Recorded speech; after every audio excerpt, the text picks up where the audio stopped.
There you go. You're all ready to go, boy. I'd like to call to order the June 19th, 2018 Board of Zoning Appeals.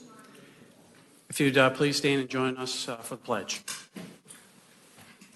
I pledge allegiance to the flag of the United States of America and to the republic for which it stands, one nation, under God, indivisible, with liberty and justice for all.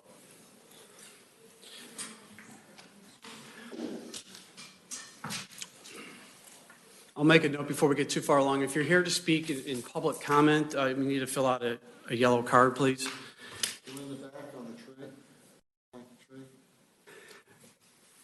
tray. I'll start with the introduction of our board members to my left. Hodge Patel. Brenda Hamstead. Ken Sisson. Todd Chernick. Kim Keller. Don Burtz. The Board of Zoning Appeals is a quasi-judicial board comprised of resident volunteers of the City of Milton. The board is charged with hearing requests for variances from the standards of the zoning ordinance and appeals of administrative determination.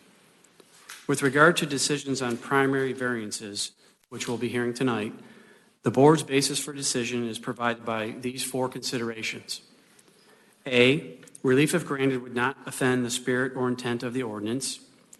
And B, there are such extraordinary and exceptional situations or conditions pertaining to the particular piece of property that the literal or strict application of the ordinance would create an unnecessary hardship due to size, shape, or topography, or other extraordinary and exceptional situations or conditions not caused by the variance applicant.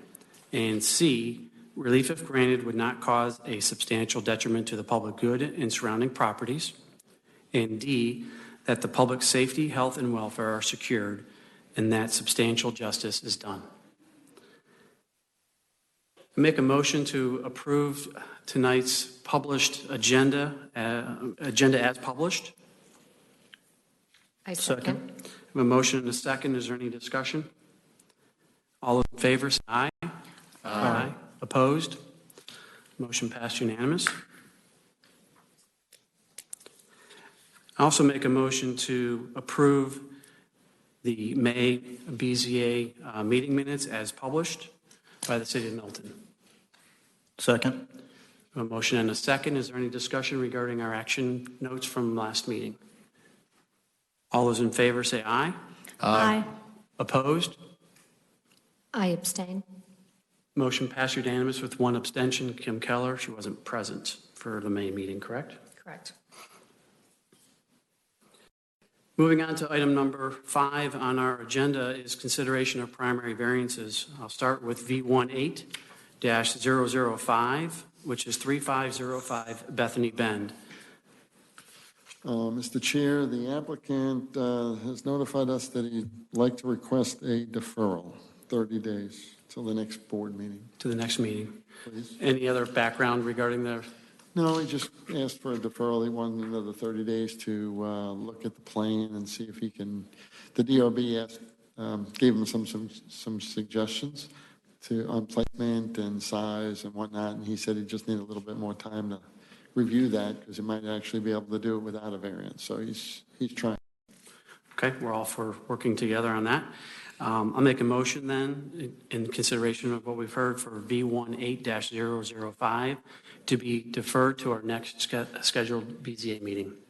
Second. We have a motion and a second. Is there any discussion on that recommendation for deferral? All those in favor say aye. Aye. Aye. Opposed? That motion passed unanimous.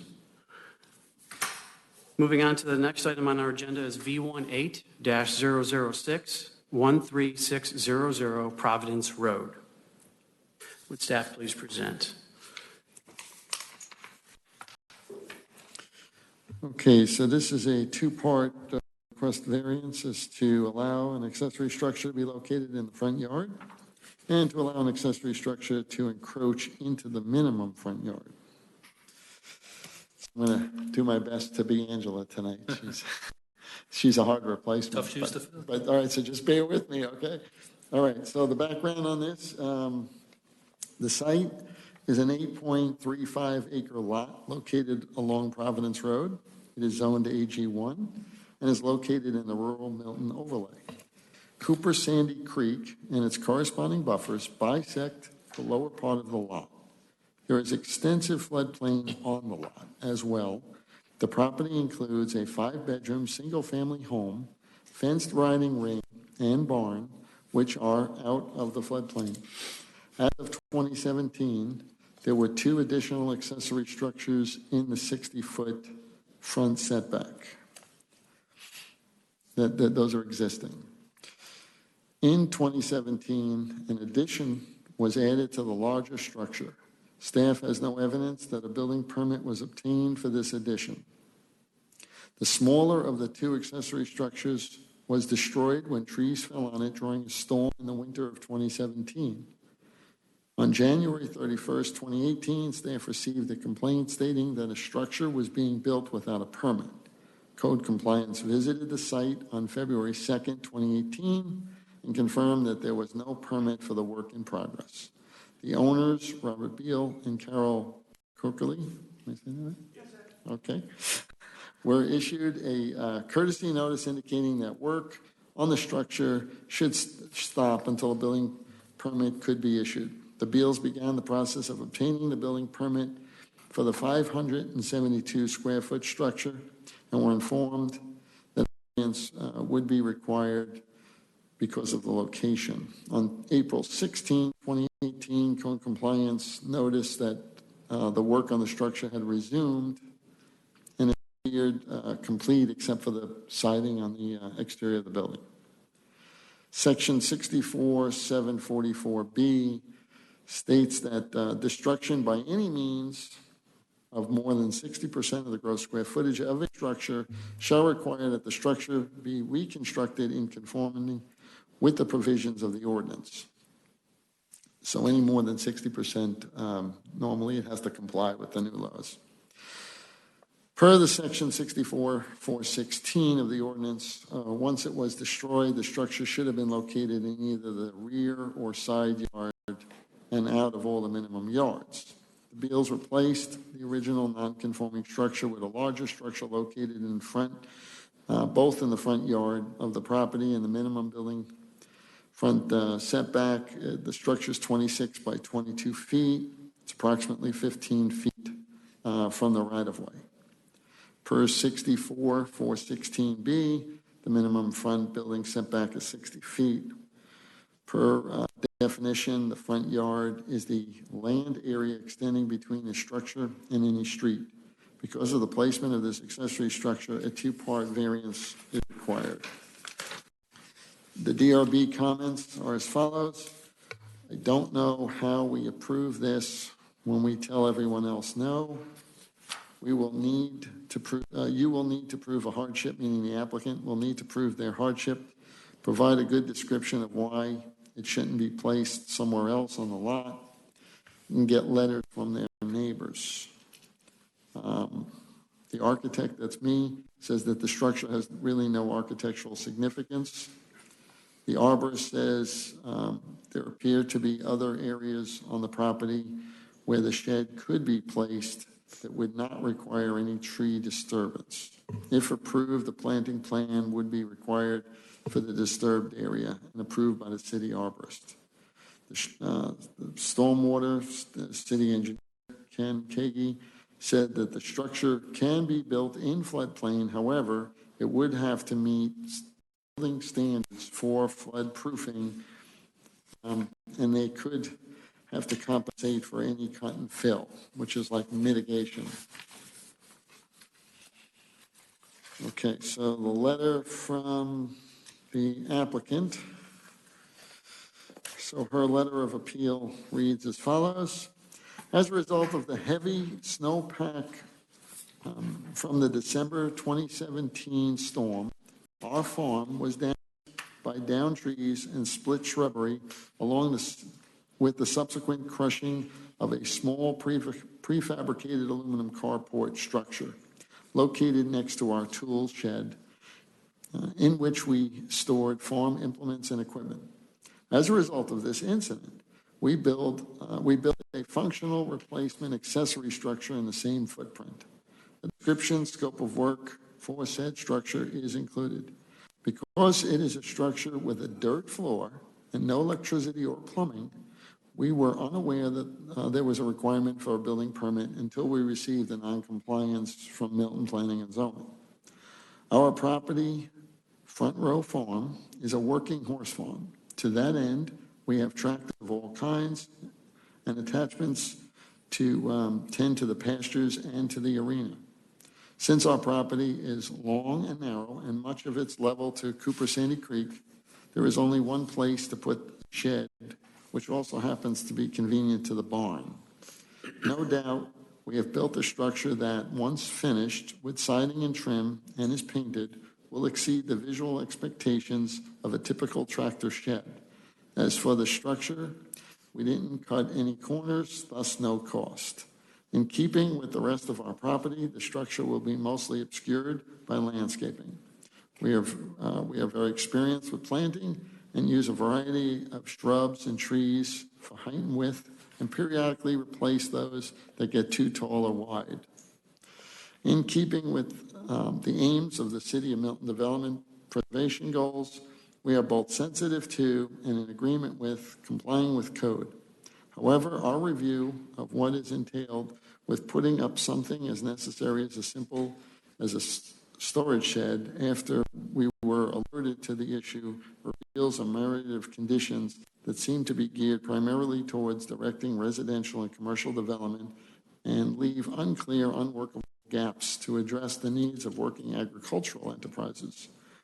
It is our hope that the regulations are refined to accommodate the needs and enterprises.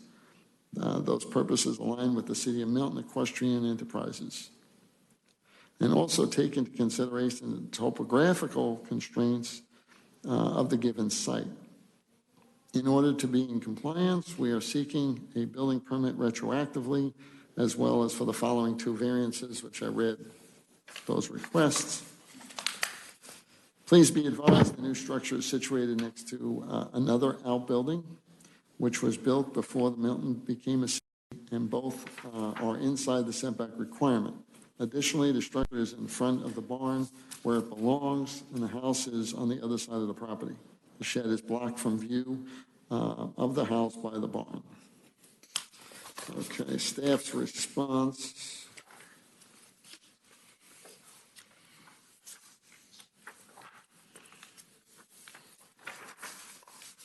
The ordinance requires that accessory structures are located in the rear or side yards of the property, but not located within a minimum yard. This requirement helps protect the scenic view and promotes the city's visual and aesthetic character. Unlike the barn, this structure has no architectural qualities that promotes this goal. Since most of the city is zoned AG1, the requirement also promotes safety and consistency throughout the various uses, including agricultural, residential, and commercial. As noted earlier, there are extensive areas of stream buffer and floodplain on this lot.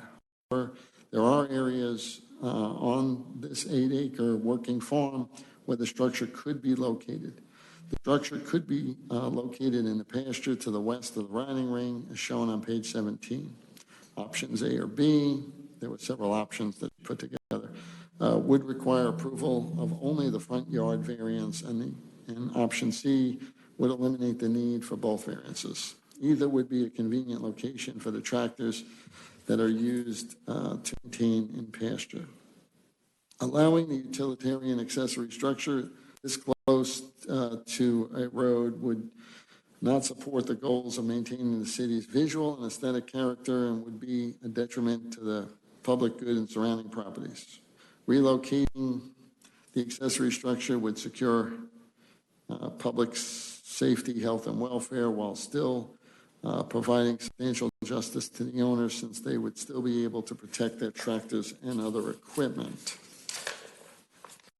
Should the board choose partial approval of this variance, instead of just relocating the structure within the front yard, but out of the minimum front yard setback. So that would be out of the 60-foot front yard is what she's referring to. Staff suggests placement in the general area of options A or B as indicated on page 17. Should the board choose to just approve the application as requested, staff recommends the following conditions. Neither of the existing accessory structures in the minimum front setback shall be expanded, which means they can't be added to. Mix of hardwoods and evergreens shall be planted to screen the structure from the road. Planting plan to be approved by the city arborist. So recommends denial of this request. So I do want to tell the board a couple of other items. Number one, we did receive 4 letters in support of the application. So I don't know if we have to read them into the record or you could just let the board see those 4 letters. You can note for the record, those have been distributed to the board electronically from Julie Shannon, Larry Covington, Smith, Barbara, and Kenneth Slate. That's correct. And I believe the board has them already. Yes. Okay. Also, I do want to point out some things that are not in the staff report, but I want to just let the board know for consideration. The code does not really differentiate between AG1 residential only use and AG1 equestrian farm use. That's a very important factor to consider here that we can't technically put into a staff report because it's not in the code, but if you look at the intent of the code, I think it needs to be considered. They did have an existing structure located there, and it was damaged in the storm, and the applicant felt that they were just replacing the existing structure. So be it that it's a little bit larger, but it's about a 500-plus square foot structure. The other one was one of those little metal car sheds that you see around town. It's little. So this is a much more permanent type structure.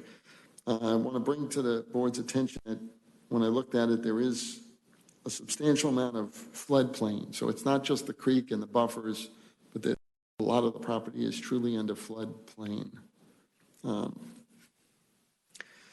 And just a little bit about farm uses. I call it the association of uses, the positioning or interrelationship of uses. So it's kind of a funny thing. I mean, technically, we could put a building somewhere and it fits code. But when you really have a working farm and you have a tool shed, next to the tool shed should be the tractor shed. So it's kind of something that's not written in the code, but if you've run a farm, and I'm sure the applicant will have a chance to speak about this, but I do want to bring points attention that from my point of view, certain uses have to be next to other uses, adjacent to other uses. You can't have one functional tool shed and then walk 15 miles to another building. It has to sort of be interconnected. So that's very important as positioning and interrelationships between structures, because I think that's the reason why they're all lumped and placed where they are. It's an open structure. So the code doesn't differentiate between, it just says accessory structure. Now, an accessory structure in a normal residential use would be something that would be more towards storing an automobile. It's an enclosed, it has a door, it's sort of used for general storage. Farm structures are a little different. So I do want to tell the board that this is an open structure. There are no doors. There's no side walls like within 18 inches or so of the bottom. It's got a dirt floor. So it's really a structure that is designed for agricultural uses. That's what I want to bring to the board's attention. So if you're considering further conditions, it would be like, okay, it could be used for agricultural purposes only and not used for, enclosed, don't enclose it and use it for automobile or some other use. So if you wanted to just limit a condition that says if it is the way it is and if it continues its use as agricultural, I mean, I think it would be a different building than if they enclosed it and put a door and said, now we're going to store automobiles. And then Angela said it cannot be expanded. So that would be the other condition that you have. Okay.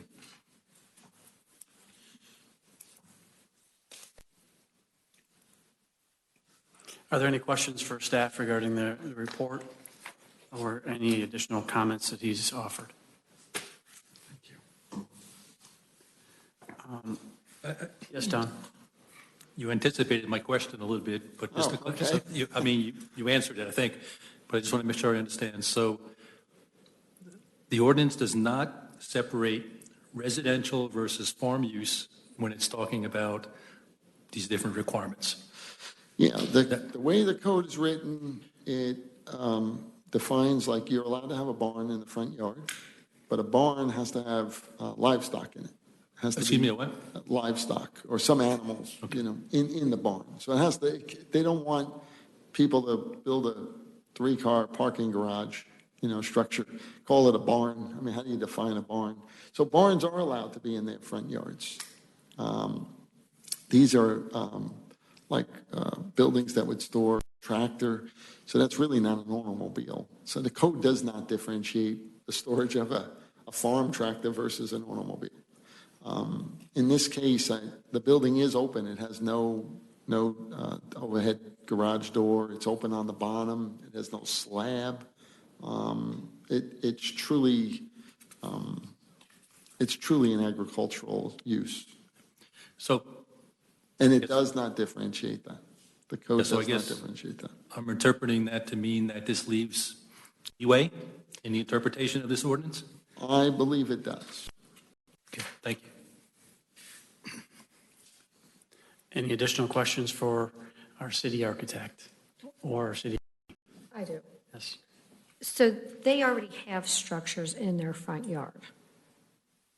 And right, there are already other structures in their front yard Yes. that are there. Yep. That's correct. So But those, this one structure, the city had a problem with because it was redone without a variance and it was made larger. that's correct. It was when the old structure was damaged, and once if it's damaged more than 60%, the code doesn't have any leeway in that. It says if you damage 60% or more, when you go to rebuild, you have to conform to the new zoning. And that's including that 15 feet setback. That was also another reason that they needed to get a permit or a variance. That's correct. So if it was out of this, there's two parts. So if it's out of the first 60 feet setback, that would be one. And then if it's in front of the main structure, that's number two. So that's why they need it both that way. But if you look at the placement on the site plan, I do want to bring out to your attention that it is adjacent to the existing tool shed that's there now. You really wouldn't want to see a building that's housing agricultural equipment like adjacent to where the animals would be, the horses, for instance. You want to try to keep these things separated as best you can, and you want to keep them as close to those two associated uses. So if you ended up putting it somewhere else on the site, it would really be a hardship, I think, for the owner to try to. They're just interrelated. I mean, you walk from one building to the other. They're kind of tied together. And the existing tool shed was something that was there back from the Fulton County years. But to be clear, the triggering event for why we're here for this variance is the rebuilding of a damaged structure without a permit Yes. and without a variance. Yes, Okay. that's correct. I do have another question.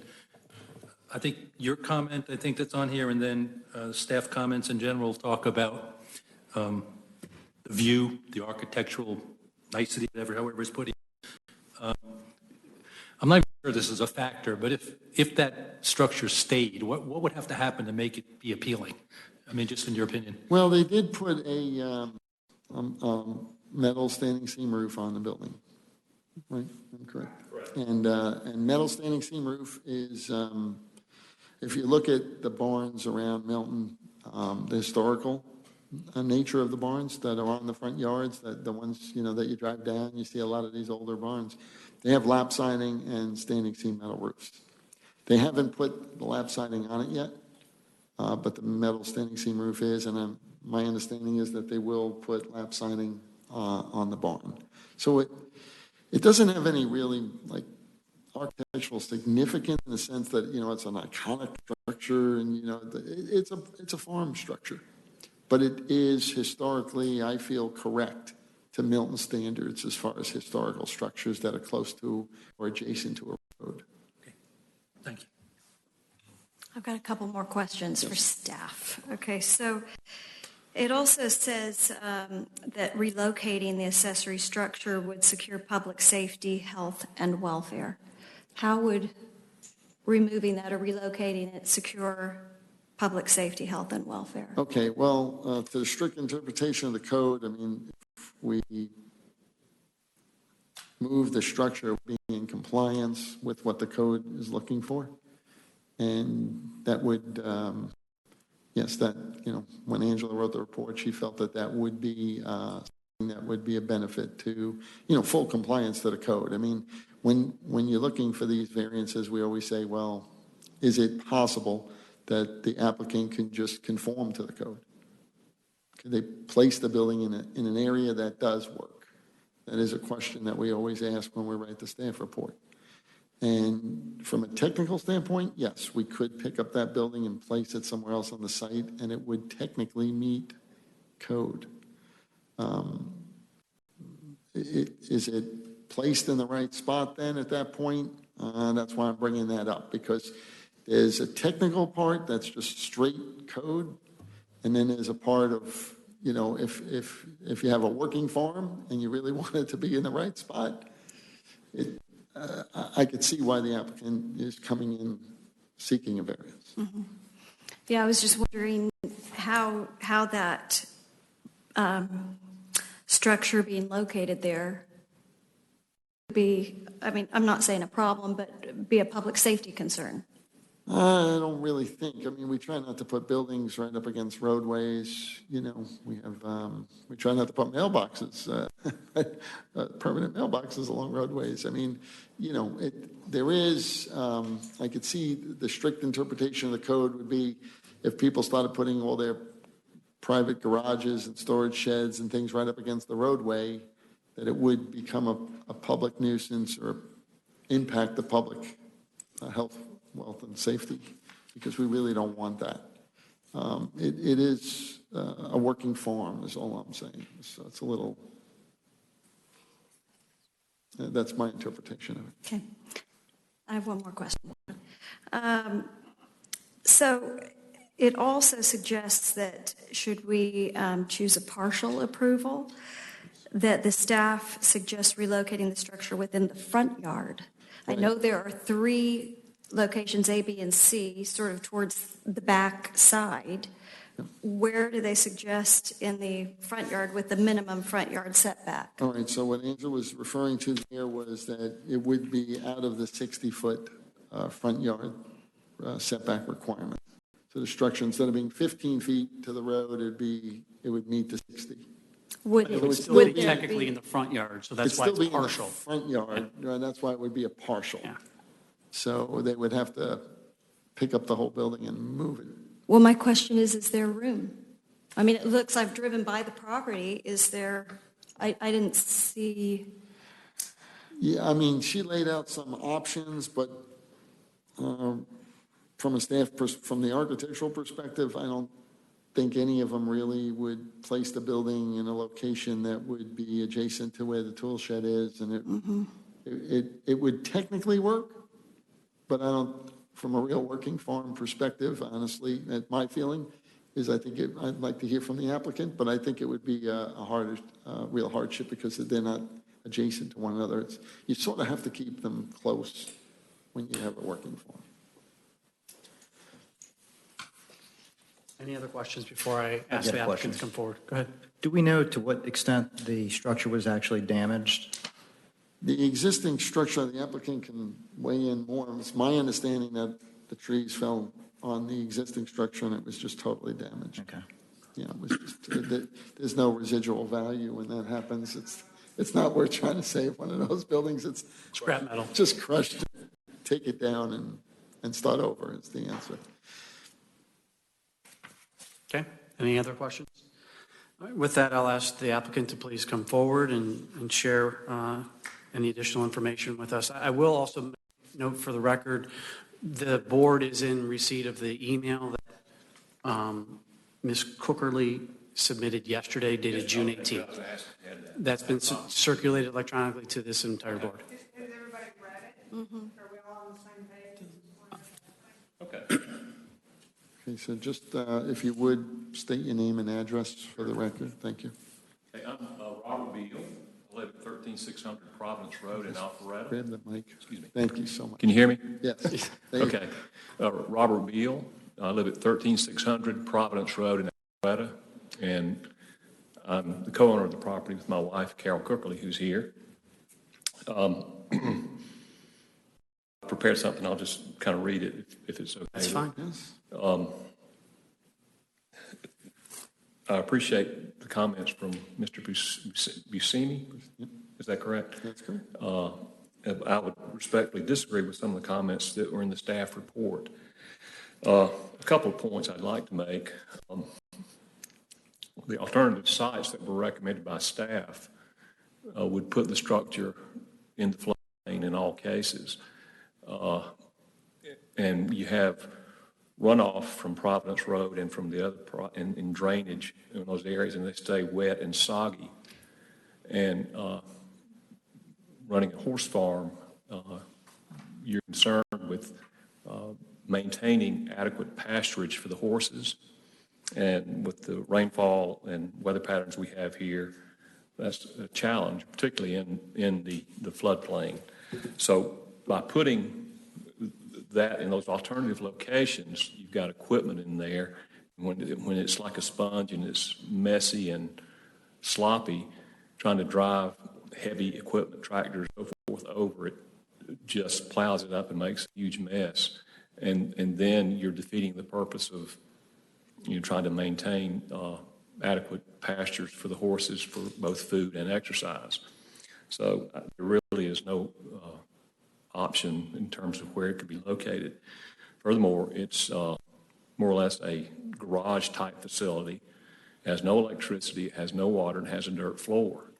So if we located it in one of those spots, quite a distance away from the barn with no access to electricity, then you're going to be running dry boards and so forth across the property, which could create a hazard, and it's just not ideal. So having the proximity to the tool shed is critical in this case.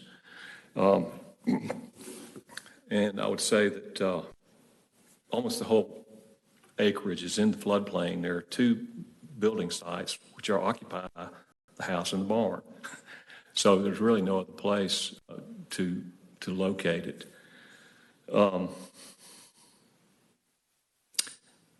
I would say that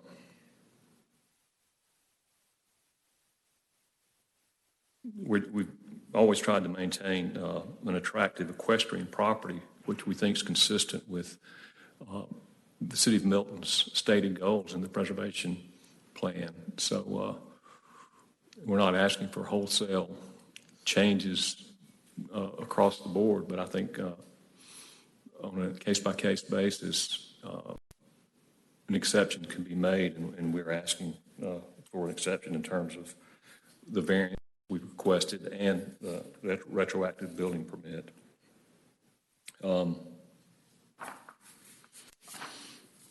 We mentioned that the building will be by trees and shrubbery.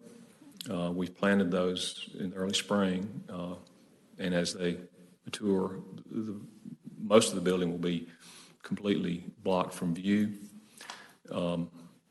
We do have a plan to complete the building. I'd say it's probably 90% completed at this point, but we do not have siding. We do intend to put that on, and we'll also paint it in a color scheme that's consistent with the home and the barn and the other tool shed on the building, so it all conforms and is appealing in terms of visually appealing. And to maintain a horse property, it takes land and capital and equipment.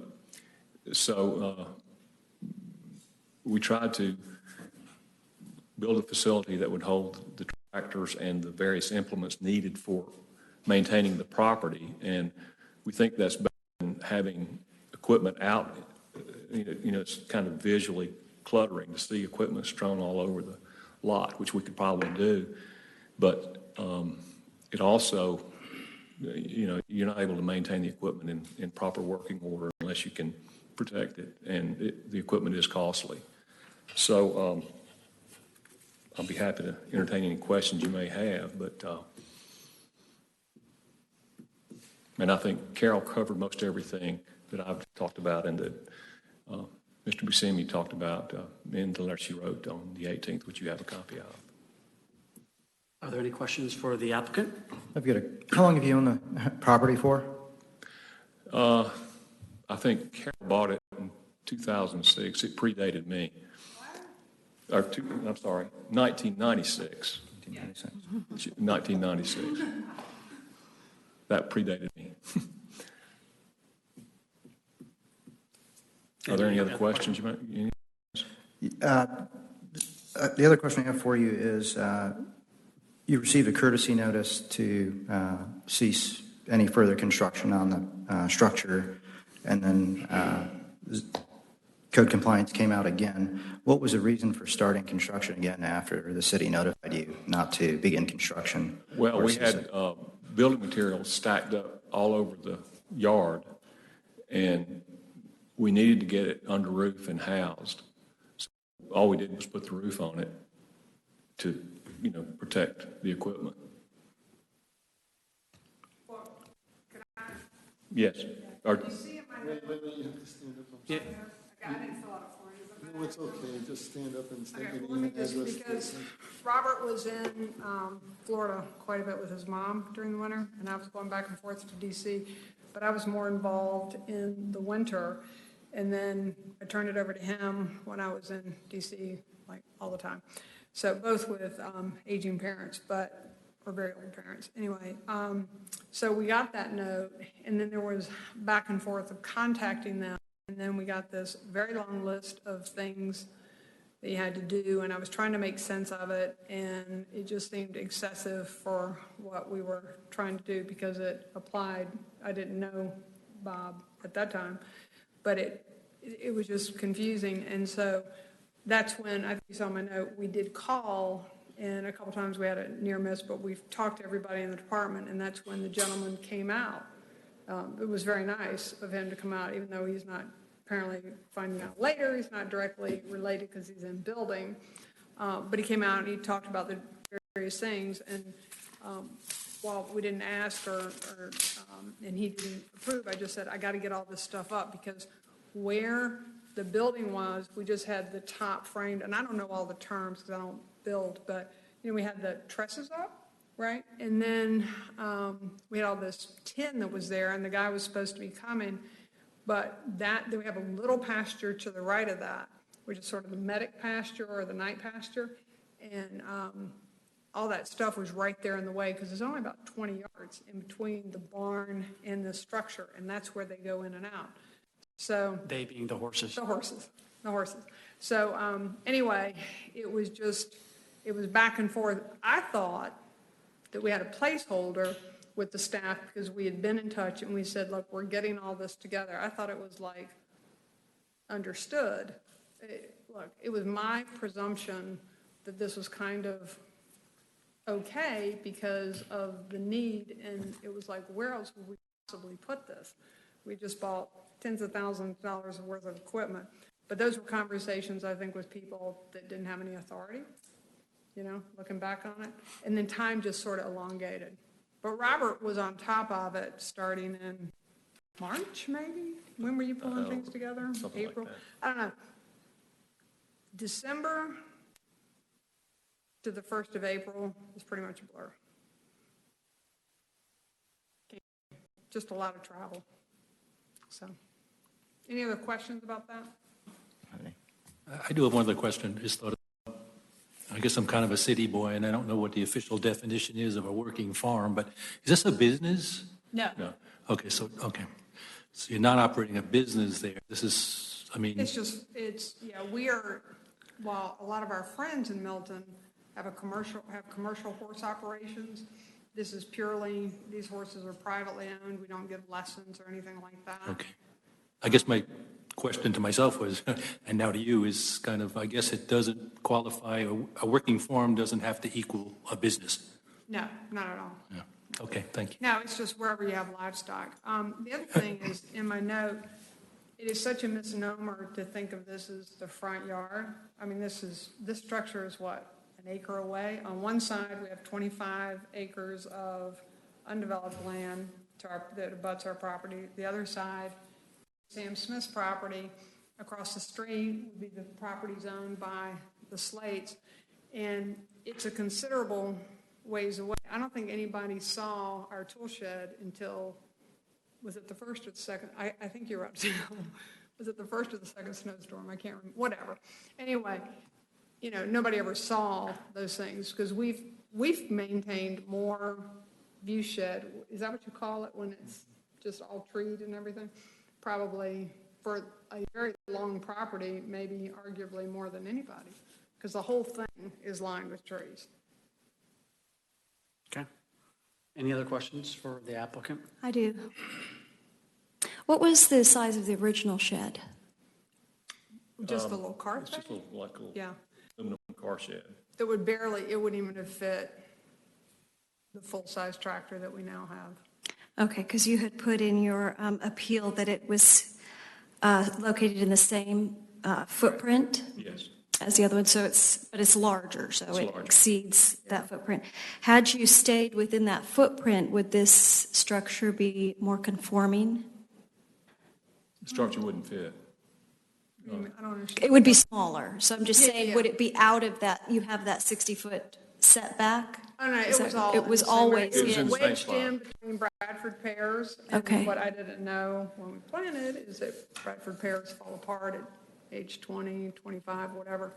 So, yeah, that was, it's a long story, but when you go to get hay, you kind of have to get what you get. So we needed that structure, and then we were parking the one tractor underneath the overhang of the barn.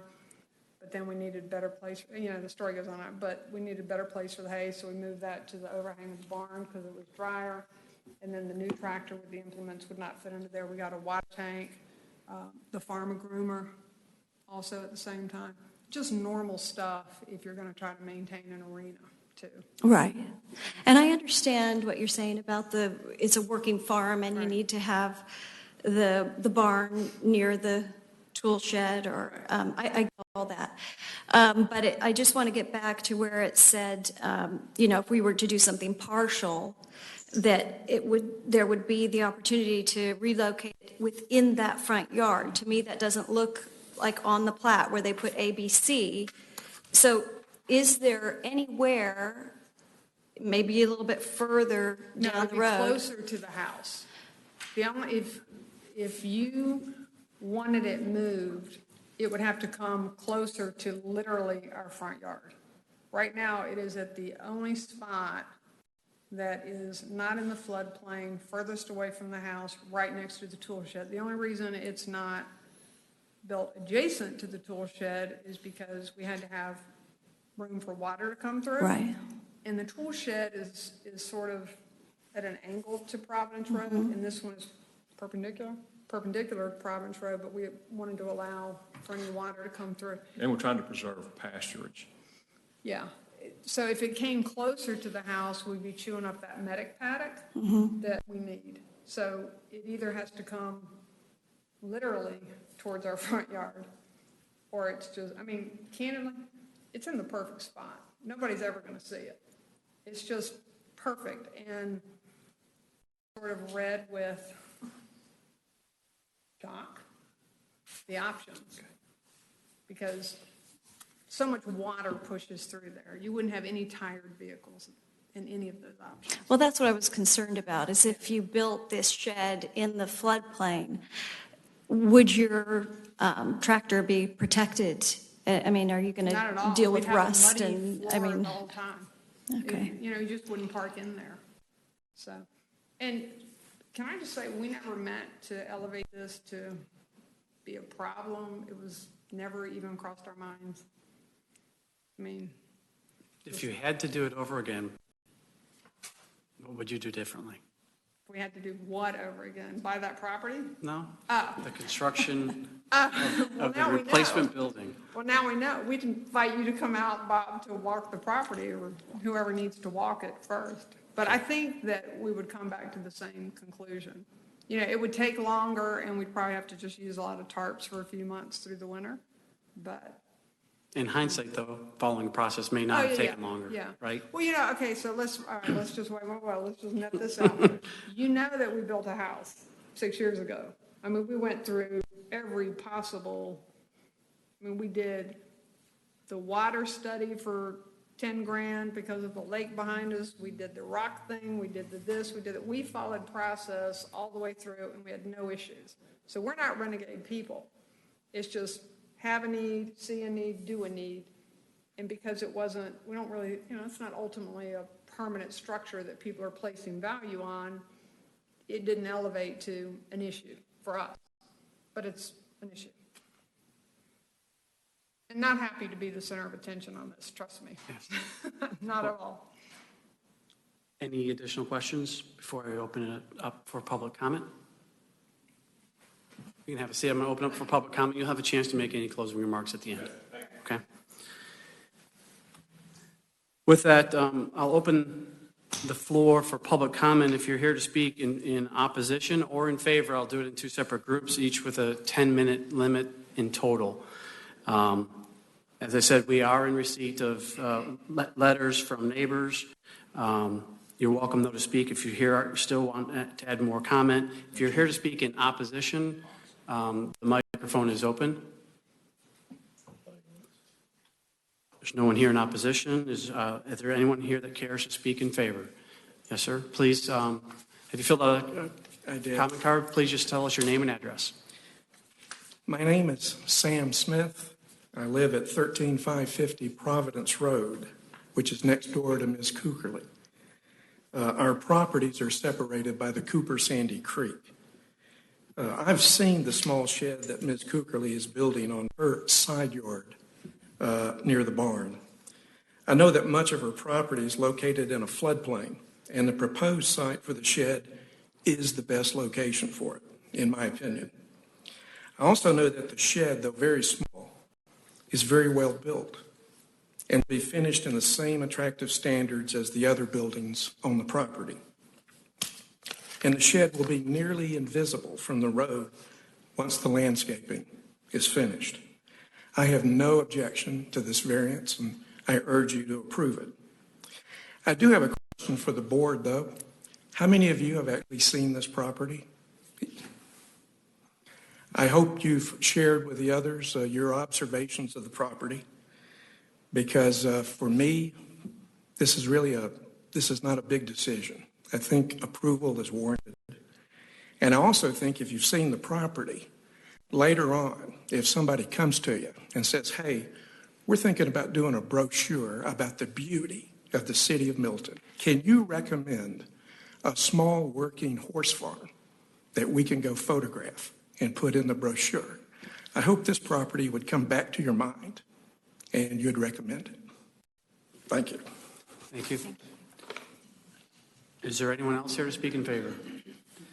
I'll remind you of the 10-minute limit total. Go ahead, just please announce. Have you filled out a yellow card? I did. Just your name and address, and Yeah, I'm not going to take 10 minutes. that's fine. My name is Ken Slate, along with my wife Barbara. We live at 13545 Providence Road. We also own the adjacent property.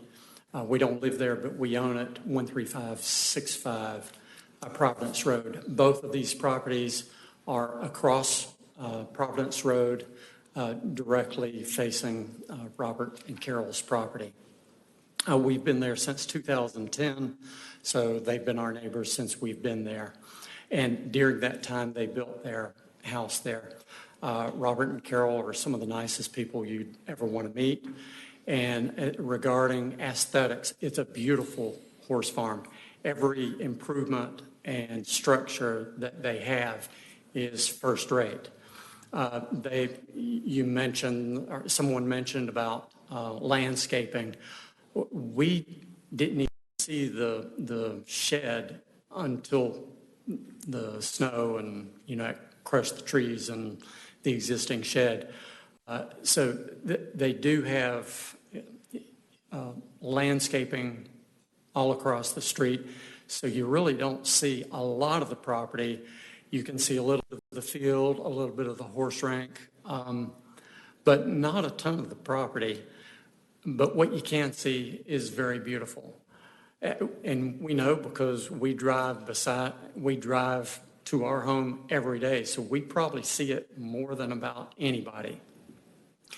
Like I say, it's a beautiful farm. We don't have any problem with it, and we would like to encourage you to approve their appeal. Okay. Thanks. Is there anyone else here to speak in favor? We've got a couple more minutes. Hearing no interest, seeing no interest, I'll note that the public comment is closed. Before I open the floor for a motion, are there any final questions of staff? I have another question, not of staff though, but of the applicants. If this were to be approved, would you agree to keep it an open shed? Yes. And not enclose it? Oh, yeah, oh, absolutely, yeah. Okay, with that, I'll open the floor for a motion and a second.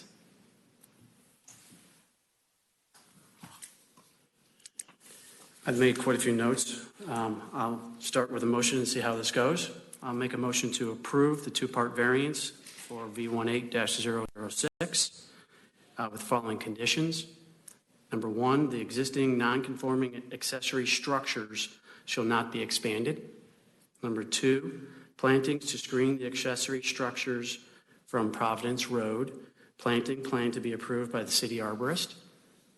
Number three, limit use as planned to the existing equipment shed, no housing of livestock. Number four, complete siding, installation, and paint as noted in scope of work as approved by the city architect. I second. Did you include to keep it as an open structure? I limited the use as planned and as it exists for equipment shed, to clarify that. Any other discussion on that motion or the conditions? I would just say I think that this motion's correct because I think we meet all four of the stipulations for variance. I think when your variance is including both variances, is that correct? Correct. Okay. I'll just repeat why I think that. Number one, I think it meets the intent of the ordinance only because I'm not sure the ordinance, it's a precise ordinance, but I think it leaves some room for interpretation as relative to a farm. So I think we meet that condition. The hardship, at first I didn't realize this, but in the explanation of the pasture concerns and the proximity to the tool shed, I think that would be hardship to move it. As far as meeting the, is it any detriment to the community or surroundings? Apparently not, because there's 4 letters of support from neighbors. And as far as public safety, health, and welfare, I don't see any issues there at all. And so I think personally it meets all the issues, all the requirements for approval. Okay.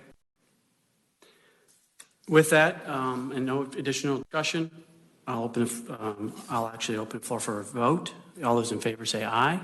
Aye. Opposed? Aye. Motion passed 5-1. So can I just, Don, you seconded the motion? No, I did. Kim Keller did. Oh, Kim, okay, I'm sorry. It's okay. So with that, you're free to move forward with the project. I would ask that you contact staff for next steps in terms of your building permit and whatnot. Thank you for your presentation today and also your volunteerism with the city. Our pleasure. Thank you very much. With that, I'll move to the next item on our agenda, which is consideration of appeals and secondary variances. Bob, do we have any appeals or secondary variances to discuss tonight? No, we don't. We do not. Item number 7 is old business. Any old business? Number 8 is new business. Any new business? That leaves us with number 9. I make a motion to adjourn. Second. I have multiple seconds on that. We'll go with the vice chair, Ken Sisson, seconding. All those in favor say aye. Aye. Opposed? We are adjourned. Do you want this back? I don't need it. Okay. Thank you, Don, for